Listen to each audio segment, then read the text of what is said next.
and welcome back to the Brilliancy Point. Today we are going to do a very beautiful poem from ISC Class 12th Reverie, which is We Are the Music Makers, penned by Arthur O Shaughnessy. So first of all, talking about the background of the poem, this poem is originally an ode, ODE ode. It means it is an address. It is an address to all the music makers. Now here the word music makers is not taken in literal sense. Rather, it refers to all the artists, that is, the creators of all sorts of art forms, such as writers, poets, singers, painters, and etc. etc. So this poem is basically, it is a tribute, it is a thanksgiving, and it is an address to all the artists. We can say that it is for all those people who have ever thought of creating something new, of creating something creative and original. So this is a very inspirational poem, and it is quite relatable. Relatable as in it is not only referred to all the known artists or those who are very famous, but it basically talks about the pain, the isolation, and the revolutionary power of each and every artist, whether that artist is known or not known to the world. But it kind of emphasizes the fact that every artist who has this power to create something new, to produce something new for the world, he has the power to revolutionize the world. So, on this note, let us begin the poem. We are the music makers, and we are the dreamers of dreams, wandering by lone sea breakers and sitting by desolate streams. Now, we are the music makers. This is a very simple line, which means that this poem is for all the music makers, means all the creators of art forms. And we are the dreamers of dreams. So, through this line, dreamers of dreams, this phrase basically refers to the fact that artists are those people who create dreams. This line means that all the artists, they are dreamers. Why dreamers? Because as I said, that artists are those people who create something new, who create something original, which means that they bring to reality something which is not already existing, right? Which is already not there into picture, which means that they are dreamers. They dream something new. And we are calling it a dream because it is not yet a reality. So artists are those people who dream of new things, who dream of different things, and then they bring it into reality. Then third line is wandering by lone sea breakers and sitting by desolate streams. Now these two lines are very important, and they are highlighting the pain and isolation of artists.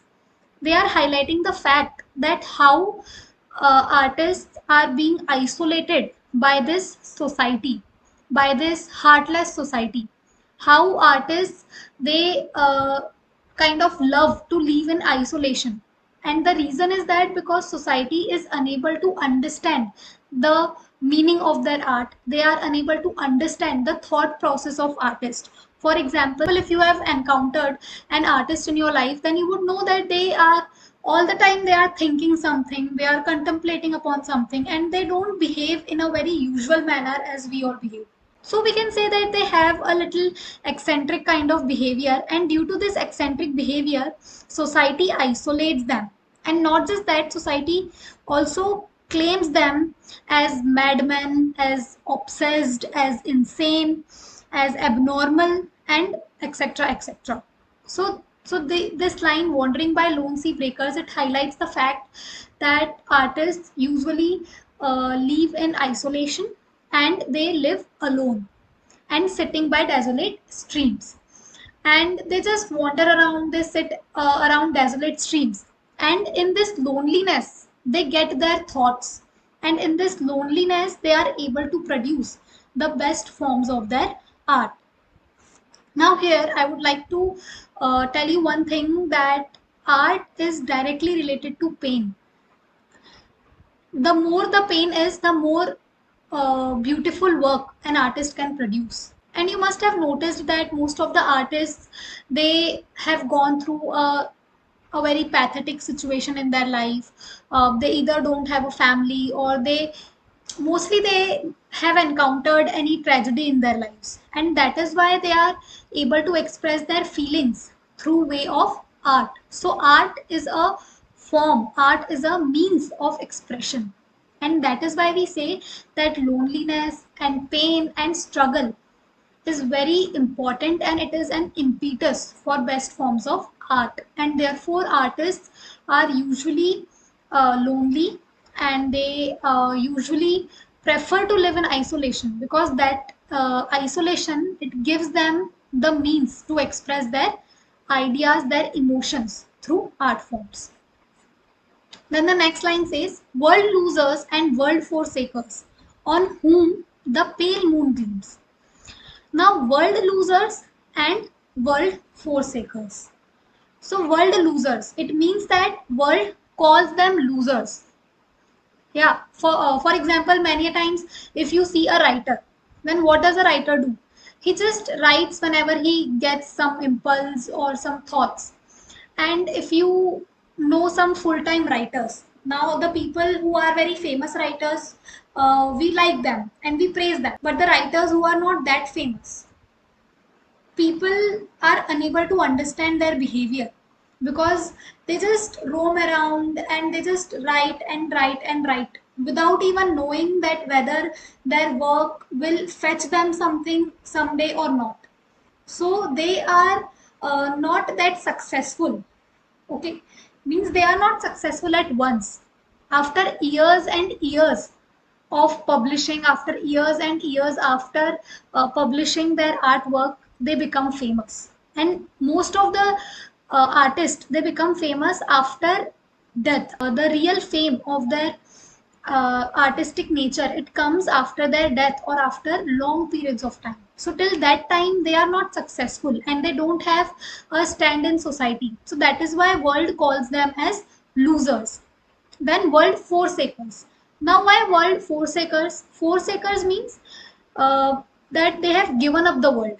Means artists are those people who have actually given up the worldly things or the materialistic things.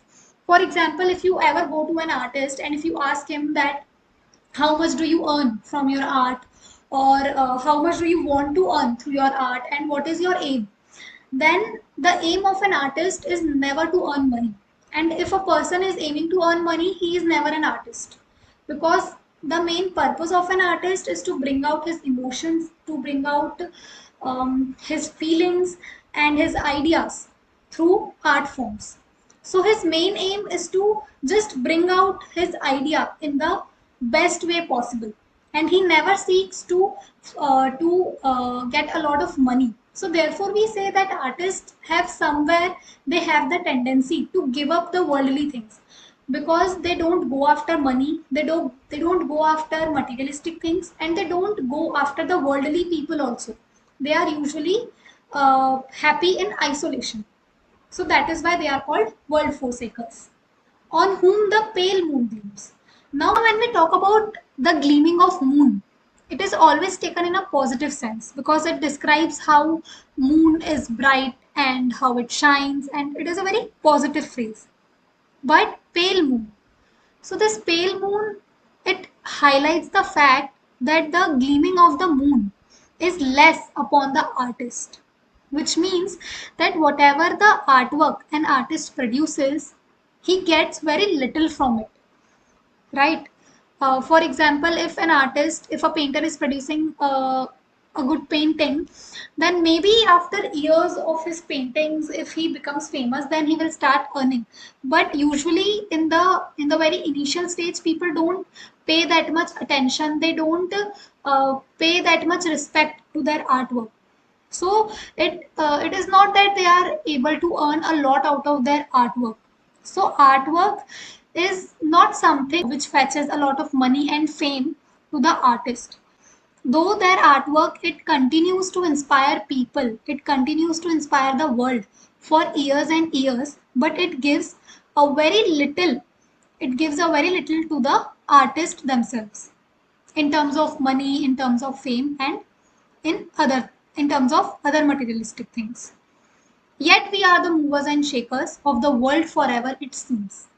So, in the last two lines, the poet says that even though artwork is not a good source of income, it doesn't fetch a lot of money and fame, but even then, we the artists, we are the movers and shakers of the society, of the world.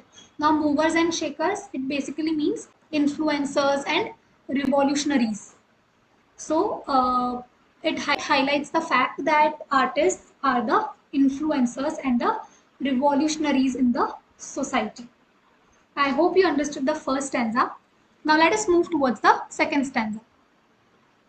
With wonderful deathless ditties, we build up the world's great cities.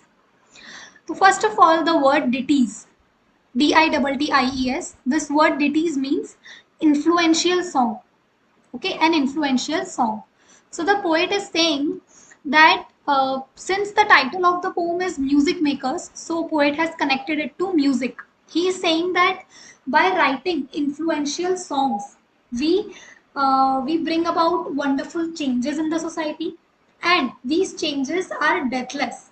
Means these songs, these artworks, they continue to inspire the world for ages, forever.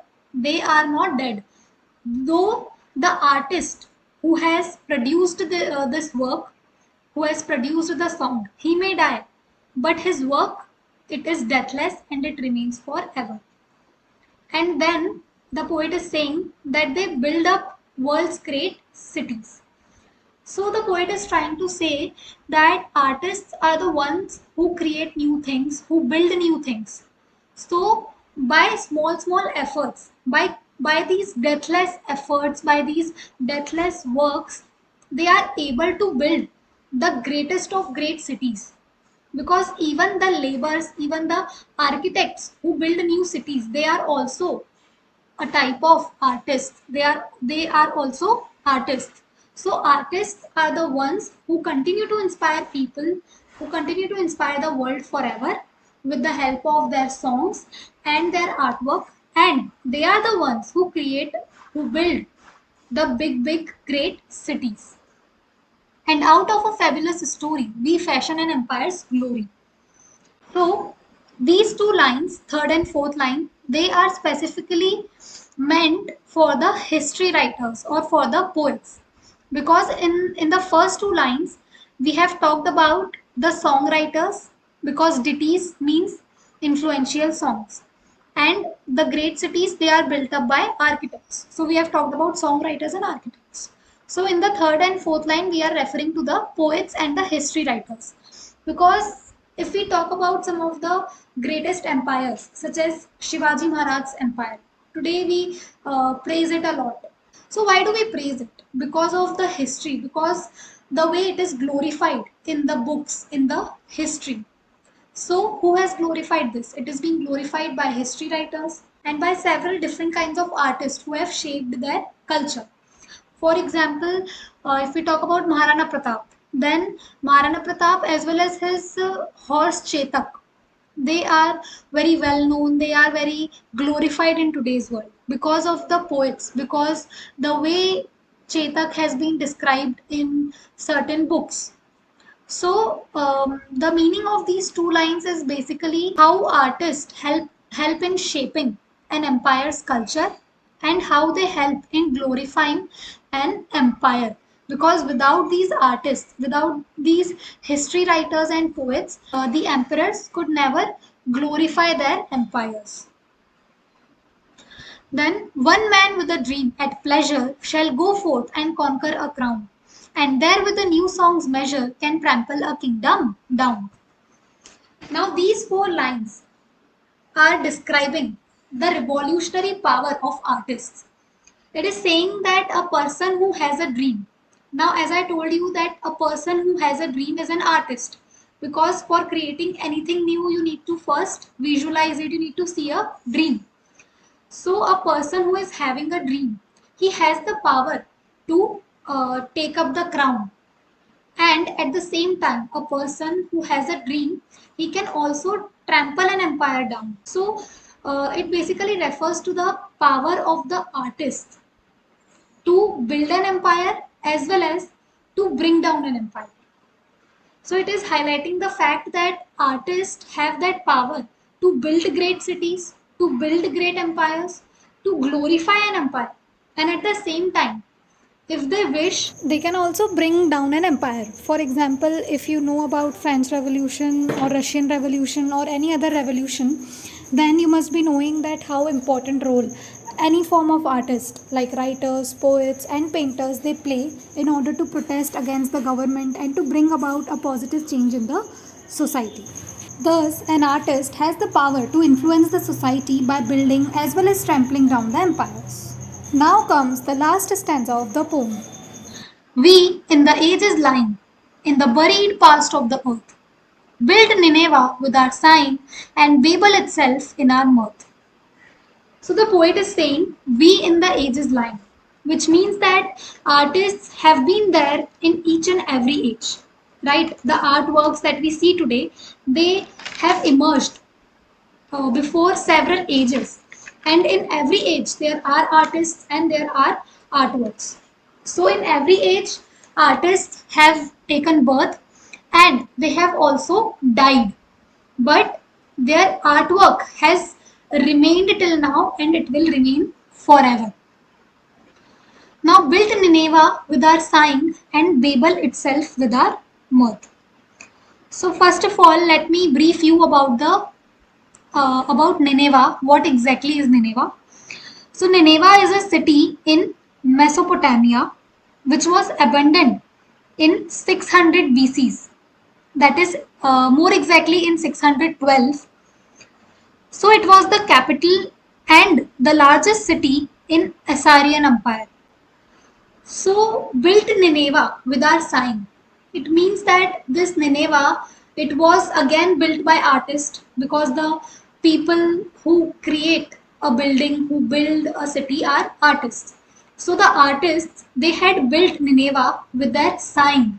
Sign means heavy breathing, which means that they had built Nineveh with a lot of hard work, with a lot of toil, and with a lot of, we can say, reluctancy. Means they were forced to build Nineveh. So they built Nineveh with a lot of hard work, and Babel itself with our mirth. So Babylon is a town in Russian Empire and it was built with amusement because mirth, the word mirth means amusement. And this city called Babylon, it has a biblical importance also because it is said that the city Babel, it comes on the way to heaven. So again, in these two lines, there is a contrast that again artists are the ones who can build something with hard work, who can build something with a lot of efforts and with a lot of suffering, as well as they have built something with their amusement and with a lot of joy also. So sometimes artists are forced to do something and they build something out of suffering, and sometimes they build something out of extreme joy. So the most important point to note here is that any artwork, it comes out of emotions. It comes out of overwhelmed emotions. Now these overwhelmed emotions can be in the form of a lot of suffering and pain, and it can also be in the form of a lot of amusement and joy. But whatever the case may be, artists are the producers of new things, artists are the creators of great things, and overthrew them with prophesying to the old of new world's worth. Now, prophesying. What does prophesying means? In simple words, prophesying means seeing the future or kind of getting instincts or intuition for the future. So artists, they are able to create new reality because they are able to see future. They are the ones who dream or who visualize the future, right? Every one of us doesn't visualize the future. We are engaged in our present. But artists are the ones who have vision for the future and they can prophesize, right? So with the help of prophesying, they are the ones who bring new reality into the picture. right? Who replace the old reality with new reality. For each age is a dream that is dying or the one that is coming to birth. So that is why we can say that every new reality which comes into picture, every new age that is given birth or that comes to picture, it is a dream of an artist. Because once the artist dreams about a new reality, it is only then that the new reality can come into picture. And similarly, if an artist is dreaming a new reality, it also marks an end of the old reality. Means every new reality is a dream, and it marks the end of an old reality or an old dream. So with this, we come to the end of the poem. And before ending the video, I would just like to throw some light upon the central themes of the poem. So there are only two themes. The first theme is the revolutionary power of an artist. You need to understand the fact that an artist's eye is very wide and it is uncommon. When an artist looks up, he sees heaven, and when he looks down, he sees the depths of the earth. So that wide is the vision of an artist. And not just that, an artist has hyperactive senses, superactive senses, and he has a torrent of emotions within himself, which we don't have. And that is the reason that we are so much impacted and influenced by artworks. Because what artists can feel, we cannot feel it. And that is the reason they are able to produce such influential artworks. For example, artists, they can look at certain things and they can form such views which we can never form. Like they can cry for nothing, they can be happy for nothing, and it is due to the emotional value that artworks are so revolutionary. William Blake has described the revolutionary power of artists with the help of very beautiful lines, which I would like to mention. To see the world in a grain of sand, and to see heaven in a wild flower. Hold infinity in the palm of your hand, and eternity in an hour. So, this is the revolutionary power of an artist. Then, the second theme is the pain and isolation of an artist, which is very simple and which is highlighted in these two lines of first stanza, wandering by lone sea breakers and sitting by desolate streams. And also this, world losers and world forsakers.